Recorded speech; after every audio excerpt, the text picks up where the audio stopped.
আসসালামু আলাইকুম বন্ধুরা, কেমন আছেন সবাই? আশা করি সবাই ভালো আছেন। আজকে আপনাদেরকে এমন একটা বিষয় জানাবো যেটা শুনতে অবিশ্বাস্য মনে হলো, বাস্তবে এটাই ঘটেছে টাঙ্গাইলের ধনবাড়িতে।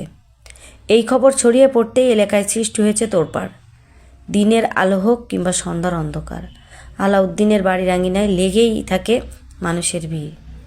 সবাই দেখতে চায় সেই কলা যা জন্মেছে গাছ ছাড়াই মাটির নিচ থেকে। এলাকাবাসী বলছে এ বাড়ির পূর্বপুরুষরা ছিলেন ধার্মিক, যে কারণে এই আশ্চর্য ঘটনাটি ঘটেছে।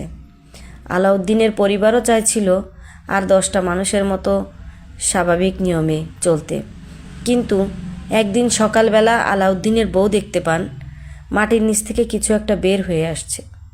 6 দিন পর দেখতে পান একটি আস্ত কলার কাঁদি।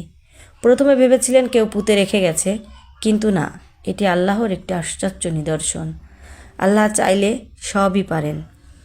এই যে দেখুন কলার কাঁদিটি, এটাকে অবাস্তব কিনা তা প্রমাণ করার জন্য মাটির নিচে থেকে বেশখানি মাটি সরিয়ে দেখার চেষ্টা করা হয়েছে যে আসলে এটা ফেক কিনা, কিন্তু দেখা গেল যে না, আসলেই এটা একটা আশ্চর্য কলার কাঁদি। গ্রামবাসী বলছে যে এখানে যে ব্যক্তির জায়গা, তিনি নাকি খুব ধার্মিক ব্যক্তি ছিলেন। তিনি যখন বৃষ্টি হতো না এলাকায়, তখন আল্লাহর কাছে কাঁদতেন, এবং কাদার ফলে নাকি বৃষ্টি হতো এলাকায়। তো সেইভাবে সবাই তাকে খুব ধার্মিক ব্যক্তি হিসেবেই জানতেন। আবার উনি নাকি মানে জমি চাষ করতেন। তো ওই জমি চাষ করার সময় উনি কখনো ওনার লুঙ্গি আপনার টাকনুর নিচে উঠতে দিতেন না। সে শত কাদা মাটির ভেতরেও টাকনুর নিচেই লুঙ্গি রাখতেন। এই সব ওনার অনেক আধ্যাত্মিক কথা মানুষ দেখেছে। তাই এখন সবাই বলছে যে এটা ওনারই পূর্বপুরুষের উপর সেটার কোনো একটা আলামত।